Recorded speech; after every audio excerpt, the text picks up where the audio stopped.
Sahabat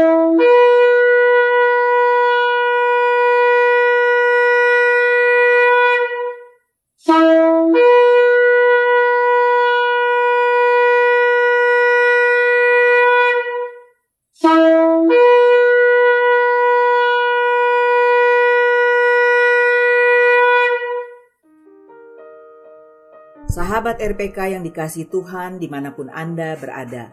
Shalom Beshem Yeshua HaMashiach. Salam sejahtera dalam nama Yeshua HaMashiach, dalam nama Tuhan Yesus Kristus Juru Selamat kita. Selamat mengikuti siaran Tekiah, Telaah Kata Ibrani Alkitabiah bersama Bapak Gembala Benyamin Obadiah, Ketua GKMI Gereja Kehilat Mesianik Indonesia. Tekiah sendiri dalam bahasa Ibrani berarti suatu cara peniupan shofar, trompet tanduk domba jantan seperti yang telah didengar tadi. Siaran Telaah Kata Ibrani Alkitabiah ini dimaksudkan untuk menggali kebenaran Alkitab dari bahasa dan masyarakat Ibrani yang menjadi persemaian tumbuhnya iman Kristiani kita yang berasal dari tanah perjanjian Israel di Timur Tengah. Apabila ada pertanyaan, saudara dapat mengajukannya ke 0812 9912 430. Shalom Pak Ben. Shalom Bu Ira. Shalom sahabat RPK dimanapun Anda berada. Hari ini kita akan membahas kata Ibrani Tamar. Dieja Taf Mem Resh. Dibaca Tamar, nama menantu Yehuda. Tamar memperjuangkan hak almarhum suami. Kejadian 38 ayat 13 sampai 16. Ketika dikabarkan kepada Tamar, bapak mertuamu sedang di jalan ke Timna untuk menggunting bulu domba-dombanya, maka ditanggalkannya lah pakaian kejandaannya. Ia bertelekung dan berselubung, lalu pergi duduk di pintu masuk ke Enaim yang di jalan ke Timna, karena dilihatnya bahwa Shela telah menjadi besar dan dia tidak diberikan juga kepada Shela itu untuk menjadi istrinya. Ketika Yehuda melihat dia, disangkanyalah dia seorang perempuan sundal karena ia menutupi mukanya. Lalu berpalinglah Yehuda mendapatkan perempuan yang di pinggir jalan itu serta berkata, "Marilah, aku mau menghampiri engkau," sebab ia tidak tahu bahwa perempuan itu menantunya. Sebuah manuver dari Tamar terhadap ayah mertuanya, Yehuda, mengejutkan pembaca Alkitab bahkan di abad 21 sekalipun. Menyamar dalam kerudung pelacur, ia merayu Yehuda untuk mendapatkan seorang anak daripadanya. Bukankah Alkitab seharusnya menjadi kitab yang menyanjung nilai-nilai keluarga? Benar, namun Tamar melakukan manuvernya dengan menyamar memakai kerudung pelacur sesungguhnya juga karena memikirkan nilai-nilai keluarga. Memang agak aneh kedengarannya. Namun jelas ia memikirkan nilai-nilai keluarga yang disebut pernikahan ipar atau yibum dalam bahasa Ibrani atau levirate marriage dalam bahasa Inggris. Levirate diturunkan dari kata Latin levir yang artinya ipar. Di mana aturan pernikahan ipar atau yibum tertulis di dalam Torah? Bukankah Torah baru diturunkan ratusan tahun kemudian pada zaman Moshe? Aturan pernikahan ipar berlaku secara budaya di zaman leluhur Israel. Namun ini kemudian menjadi perintah Adonai dan tercantum dalam Torah tertulis pada Ulangan 25 ayat 5 dan 6. Apabila orang-orang yang bersaudara tinggal bersama-sama dan seorang daripada mereka mati dengan tidak meninggalkan anak laki-laki, maka janganlah istri orang yang mati itu kawin dengan orang di luar lingkungan keluarganya. Saudara suaminya haruslah menghampiri dia dan mengambil dia menjadi istrinya, dan dengan demikian melakukan kewajiban perkawinan ipar. Maka anak sulung yang nanti dilahirkan perempuan itu haruslah dianggap sebagai anak saudara yang sudah mati itu, supaya nama itu jangan terhapus dari antara orang Israel. Kisah Tamar dimulai ketika Yehuda menikahi seorang wanita Kanaan dan mendapat 3 putra, yaitu Onan, dan Selah. Anak sulungnya meninggal sebelum memiliki anak, meninggalkan seorang janda bernama Tamar. Menurut konvensi hukum pernikahan ipar atau yibum, putra kedua Yehuda yaitu Onan harus menikahi janda tersebut untuk menghasilkan seorang putra atas nama almarhum kakak laki-lakinya. Dia memanfaatkan situasi tersebut, menggunakan janda itu untuk kepuasan seksual tetapi menolak untuk menghamilinya. Tuhan membunuh Onan karena dosanya meninggalkan Tamar masih belum memiliki anak. Menurut adat kebiasaan yang berlaku, ketika seorang laki-laki meninggalkan seorang janda tanpa anak, adalah saudara laki-lakinya yang berkewajiban untuk menikahinya guna melahirkan seorang anak laki-laki atas nama saudara laki-laki yang telah meninggal. Jika ia meninggal sebelum melakukannya, kewajibannya beralih kepada saudara berikutnya, dan seterusnya. Ini menjelaskan kekecewaan Tamar ketika dia melihat bahwa Yehuda, mertuanya, tidak memberikan kepadanya atau putra yang ketiga, yaitu Selah. Tamar percaya bahwa dia memiliki kewajiban untuk menghasilkan seorang anak laki-laki untuk melestarikan nama keluarga mendiang suaminya, anak sulung Yehuda. Dengan gigih, khutzpah, ia melakukan apa yang harus dia lakukan dengan caranya untuk menandingi trik mertuanya. Menyamarkan diri dalam kerudung bak pelacur, Tamar memasang jebakan kepada Yehuda, sang mertuanya sendiri. Mengapa manuver Tamar yang tidak biasa ini diterima oleh para bijak Israel? Para bijak Israel membebaskan apa yang dilakukan oleh Tamar. Mereka menjelaskan bahwa Tamar bersikeras mempertahankan pernikahan ipar dengan keluarga Yehuda melalui ilham ilahi dari roh Elohim, bahwa ia akan menjadi ibu dalam garis Mesias. Persatuan Tamar dan Yehuda muncul di hulu silsilah leluhur Mesias. Tamar melakukan apa yang dia lakukan demi menyiapkan kedatangan Mesias di masa depan. Kegigihannya mempertahankan aturan Yibum, menunjukkan bahwa ia mempunyai keyakinan akan garis keturunan Israel, dan ini merupakan suatu bentuk iman. Melalui penyamaran Tamar dan rayuan Yehuda yang kudus, terpujilah dia menciptakan terang Mesias, Midrash Rabbah. Injil Matius menghormati Tamar atas perbuatannya dengan menempatkan namanya dalam silsilah Mesias Yeshua dalam Matius 1 ayat 3. Ketika Tamar menyembunyikan identitasnya untuk merayu Yehuda, dia mengikuti pola yang dilakukan oleh Lea, ibunda Yehuda. Saat ia menyembunyikan identitasnya untuk mendapatkan Yakov sebagai suaminya. Demikian juga penyamaran Lea sesungguhnya mengikuti pola yang dibuat oleh Yakov yang menyembunyikan identitasnya terhadap Yitzhak, ayahnya sendiri. Motif identitas yang tersembunyi dalam Torah sampai pada puncaknya dalam kisah Yosef yang menyembunyikan identitasnya dari saudara-saudaranya untuk mewujudkan keselamatan Israel. Pada akhirnya, identitas yang tersembunyi dalam kisah-kisah Kitab Kejadian mengisyaratkan adanya wahyu tentang Yeshua dari Nazaret yang identitasnya sebagai Mesias dan anak Elohim tetap tersembunyi bagi mayoritas orang Yahudi hingga hari ini. Kita lanjutkan kisah Tamar dalam Kejadian 38 ayat 24. Sesudah kira-kira 3 bulan dikabarkanlah kepada Yehuda, Tamar menantumu bersundal, bahkan telah mengandung dari persundalannya itu. Lalu kata Yehuda, bawalah perempuan itu supaya dibakar. Yehuda tidak mengenali menantu perempuannya, Tamar. Ketika dia mendengar bahwa Tamar hamil, dia mengira dia telah melakukan perbuatan zina. Ini bukan satu-satunya saat cikal bakal Mesias dan nenek moyangnya dicurigai. Tradisi Yahudi menceritakan kisah serupa saat David dikandung. Ayah David dan saudara-saudaranya menduga bahwa David telah dikandung melalui perselingkuhan. Dalam Mazmur 51 ayat 7, David berkata, "Aku dilahirkan dalam kesalahan dan dalam dosa ibuku mengandung aku." Menurut legenda di lingkungan Yahudi, Isai berpisah dari istrinya selama 3 tahun dan sementara itu ia mengambil gadis pelayan sebagai istri kedua. Istri pertamanya mengatur dengan istri barunya untuk mengatur tipu muslihat seperti yang terjadi dengan Lea dan Rahel. Dia datang kepada Isai pada malam hari dengan menyamar sebagai istri barunya dan mengandung David.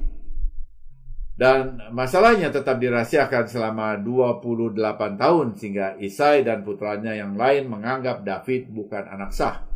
Ketika Nabi Samuel mengurapi David, dia menyingkapkan kebenarannya. Kemudian saudara-saudaranya semua menyatakan, batu yang dibuang oleh tukang bangunan telah menjadi batu penjuru. Mazmur 118 ayat 22. Ayat ini kemudian juga dipakai oleh Yesua untuk merujuk kepada dirinya sebagai Mesias ben David. Markus 12 ayat 10. Kisah-kisah tentang kandungan yang mencurigakan ini seakan mengantisipasi kisah tentang dikandungnya guru junjungan kita. Awalnya Yosef, ayah dari Yesua, mengira bahwa tunangannya tidak setia kepadanya dan mengandung seorang anak melalui tindakan perzinahan. Matius 1 ayat 18-19. Yehuda dan Tamar menetapkan harga seekor kambing muda untuk jasa yang diberikan. Karena Yehuda tidak membawa kambing itu, dia menawarkan jaminan kepada Tamar. Dia bertanya kepadanya, janji apa yang harus aku berikan kepadamu? Dia berkata, cap meteraimu dan talimu serta tongkatmu yang ada di tanganmu. Kejadian 38 ayat 18. Benda itu dapat disetarakan dengan SIM, KTP, dan kartu kredit utama di zaman modern. Cap meterai atau kotam adalah segel stempel silinder padanan kuno dari cincin stempel, digunakan untuk membuat kesan tanda tangan di segel tanah liat untuk keperluan sertifikasi. Tali atau patil mengacu pada pinggiran di keliman jubahnya. Seperti dijelaskan di atas, keliman jubah menunjukkan status dan kedudukan seseorang. Laki-laki terkadang menggunakan sulaman khas pada keliman pakaian mereka untuk membuat cetakan segel seperti stempel. Pada zaman Torah, seorang laki-laki juga dapat menggunakan tongkatnya atau mateh sebagai bentuk identifikasi diri. Misalnya, Mose mengumpulkan 12 tongkat dari 12 pemimpin suku, menulis nama masing-masing pemimpin pada tongkatnya, bilangan 17 ayat 2. Penafsiran Yahudi Mesianik mungkin mengarahkan tali atau patil pada jumbai atau cicit Raja Mesias. Tali biru di jumbai melambangkan kerajaan dan imamat. Mereka yang memegang jumbai jubah guru menerima kesembuhan ajaib, dan di zaman yang akan datang bangsa-bangsa juga akan memegang jubahnya, jubah Mesias. Zakaria 8 ayat 23. Barang-barang Yehuda yang ditinggalkan bersama Tamar, meterai, talinya, dan tongkatnya merupakan pertanda fungsi mesianik. Dalam Kejadian 38 ayat 27, pada waktu itu dia melahirkan, ternyata ada anak kembar di dalam kandungannya. Menurut Midrash, ketika kehamilan Tamar mencapai titik di mana dia tidak bisa lagi menyembunyikannya, dia menepuk perutnya dan mengatakan dengan bangga, "Aku menjadi besar dengan raja dan penebus." Genesis Raba 85 ayat 10. Setidaknya perutnya besar dengan anak kembar. Torah juga merujuk penderitaan mesianik dari rasa sakit melahirkan Mesias. Sementara Tamar berjuang dalam persalinan, anak pertama dari anak kembarnya mengulurkan tangannya. Bidan mengikat tali merah di pergelangan tangannya sebagai tanda anak sulung dan menamainya Serah. Tetapi ia kemudian menarik tangannya dan mundur kembali masuk ke jalan lahir, sebuah aksi yang tampaknya tidak mungkin secara biologis. Adiknya mendahului dia sehingga Tamar melahirkan adik dari yang pertama tadi. Dalam persalinan yang traumatis, dia menamai adiknya yang lahir pertama sebagai Peres, yang berarti terobosan, dengan mengatakan, "Engkau telah membuat terobosan bagi dirimu sendiri." Kejadian 38 ayat 29. Peres yang mendahului kakaknya adalah bagian dari rencana ilahi. Serah ingin muncul lebih dahulu, tetapi Tuhan mengatakan Mesias ditetapkan diturunkan dari Peres. Kalau begitu, mengapa Serah harus muncul lebih dulu? Biarlah Serah kembali ke rahim ibunya dan Peres akan lahir lebih dahulu. Dijelaskan oleh Agatha Bereshit. Para rabi mengidentifikasi Peres, putra Yehuda dan Tamar dengan Raja Mesias. Peres mengapalai silsilah David dalam Rut 4 ayat 18. Di lingkungan Yahudi, nama Peres dikaitkan dengan Mesias sebagai putra Isai, putra Peres yang diabadikan dalam lagu Lahadodi yang dinyanyikan setiap petang Sabat oleh orang Yahudi sampai saat ini. Rivka membawa 2 kerajaan di dalam dirinya, tetapi Tamar hanya membawa 1 kerajaan, yaitu kerajaan Mesias. Berbeda dengan kehamilan Rivka, salah satu dari si kembar ternyata jahat dan yang lainnya saleh. Namun, anak-anak Tamar keduanya saleh. Si kembar dalam kandungan Tamar menandai ada 2 Mesias. Mesias anak Yosef dan Mesias anak David, menurut Rabbi David Kimsi. Artinya, kelahiran Peres dan Serah menandakan kedatangan Yesua yang pertama dan kedatangannya yang kedua. Peres yang namanya juga berarti penerobos, melambangkan Mesias pada kedatangannya yang pertama. Dia membuat jalan ke kerajaan surga, Matius 11 ayat 12. Tamar menamainya Peres untuk menunjukkan bahwa Raja Mesias, sang penerobos, suatu hari akan keluar dari keturunannya. Tamar memaksudkan yang ini lebih besar dari semua yang membuat terobosan, karena daripadamu akan muncul Raja Mesias yang tertulis dalam Mika 2 ayat 13. Penerobos maju di depan mereka, mereka menerobos melewati gerbang dan keluar melewatinya. Jadi raja mereka berjalan di depan mereka dan Adonai sebagai kepala mereka. Serah yang namanya berarti Fajar melambangkan Mesias anak David, yaitu Yesua pada kedatangannya yang kedua. Nabi Yesaya berbicara tentang penembusan besar era mesianik sebagai Fajar dalam Yesaya 60 ayat 1-3. Bangkitlah, bersinar, karena terangmu telah datang, dan kemuliaan Tuhan telah terbit Serah atasmu. Karena lihatlah, kegelapan akan menutupi bumi, dan kegelapan pekat bangsa-bangsa. Tetapi Tuhan akan terbit atasmu, dan kemuliaannya akan tampak atasmu. Bangsa-bangsa akan datang kepada terangmu, dan raja kepada cahaya kebangkitanmu, Serah. Sama seperti Tamar dan bidannya mengharapkan Serah lahir lebih dulu, kita mengantisipasinya. Penembusan akhir terjadi pada kedatangan Mesias yang pertama. Untuk sesaat lamanya, kerajaan surga sudah dekat. Dan jika Israel bertobat, Yesua dapat membawa kita ke penebusan akhir.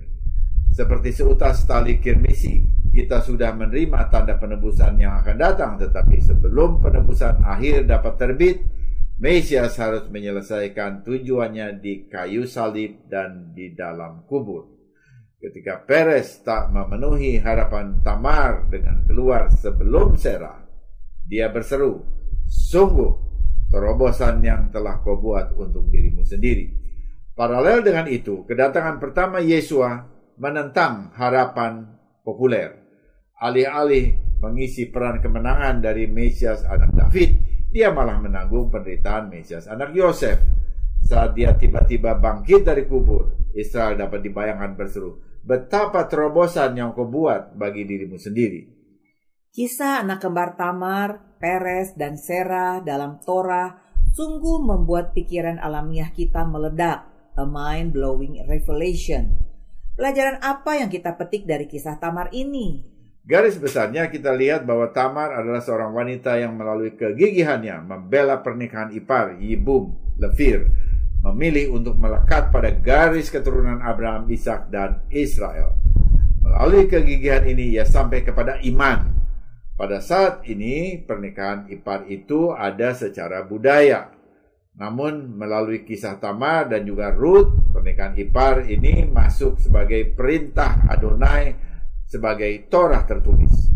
Dalam kisah ini pun kita melihat peristiwa yang kelihatan seperti kebetulan atau bahkan sebagai kekeliruan, tetapi dibiarkan oleh Adonai Elohim, bahkan dipakai olehnya untuk menjalankan rencananya yang sempurna, guna menurunkan Mesias Israel dan Mesias bagi dunia melalui keturunan Yehuda. Kita melihat bagaimana Tamar sebagai orang Kanaan diberkati luar biasa ketika ia secara sadar memilih bergabung dengan umat pilihan Israel. Demikian juga kita bangsa-bangsa mendapat berkat besar ketika kita bergabung dengan umat pilihan Tuhan dengan menerima Yeshua, Mesias Yahudi, dan bersahabat dengan orang Yahudi umumnya dan khususnya kaum Yahudi Mesianik. Benar, kesempatan ini terbuka dengan akan diselenggarakannya konferensi Mesianik Shufu yang akan berbicara tentang panggilan kepada bangsa-bangsa yang tersisa. Konferensi yang patut dihadiri beramai-ramai. Semoga siaran ini memberkati saudara. Informasi bagi saudara, ibadah Syabat Mesianik GKMI disiarkan secara live streaming di YouTube. Subscribe channel Kehilat Mesianik untuk mengikuti ibadah dan pengajaran akar Ibrani secara online. Gereja Kehilat Mesianik Indonesia bekerja sama dengan Ahafat Ami International akan menyelenggarakan konferensi Mesianik pada tanggal 25 sampai 27 Agustus 2023 di Hotel Century Park Senayan, Jakarta dengan tema The Call for the Remnant, Shufu, panggilan kepada yang tersisa dari bangsa-bangsa, kembali. Subtema, kembali pada akar bersama iman kita. Konferensi ini akan memberi banyak masukan praktis yang menarik dari dua pembicara dengan latar belakang yang berbeda. Yang satu Mesianik Jew, Rabi Dr. Yitzhak Sapira, dan lainnya Kristen bangsa-bangsa, Pastor Matt McEwen dari United Brethren in Christchurch, USA. Keduanya akan menjadi teladan bagaimana dua umat yang berbeda latar belakang dapat dipersatukan dalam Mesias Yesua pada akhir zaman ini. Sungguh konferensi yang menarik yang belum pernah ada sebelumnya di Indonesia.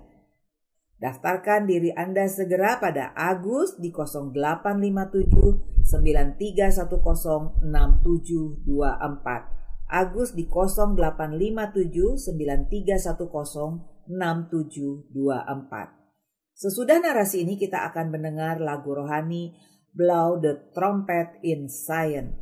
Tiuplah sangkakala di Sion, tiuplah syofar di Sion.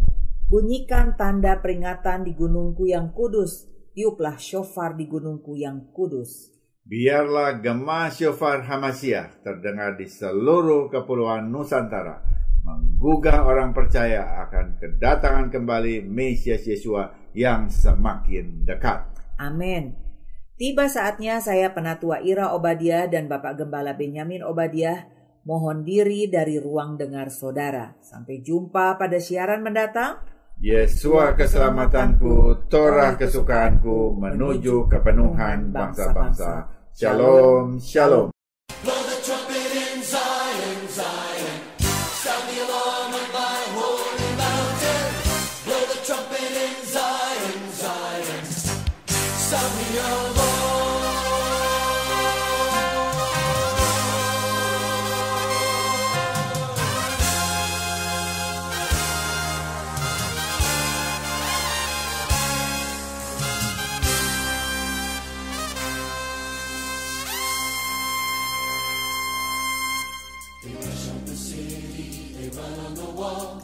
Great is the army that carries out his word. They rush on the city, they run on the wall. Great is the army that carries out his word. The Lord utters his voice before his army. The Lord utters his voice before his army. Blow the trumpet in Zion, Zion. Sound the alarm on my holy mountain. Blow the trumpet in Zion, Zion. Sound the alarm. Blow the trumpet in Zion, Zion. Sound the alarm on my holy mountain. Blow the trumpet in Zion, Zion. Sound the alarm. They rush on the city, they run on the wall. Great is the army that carries out his word. They rush on the city, they run on the wall. Great is the army that carries out his word. The Lord utters his voice. Listen. Before his army. Can you hear it? The Lord utters his voice. Before his army. Blow the trumpet. Blow the trumpet in Zion, Zion. Sound the alarm on my holy mountain. Blow the trumpet in Zion, Zion. Sound the alarm.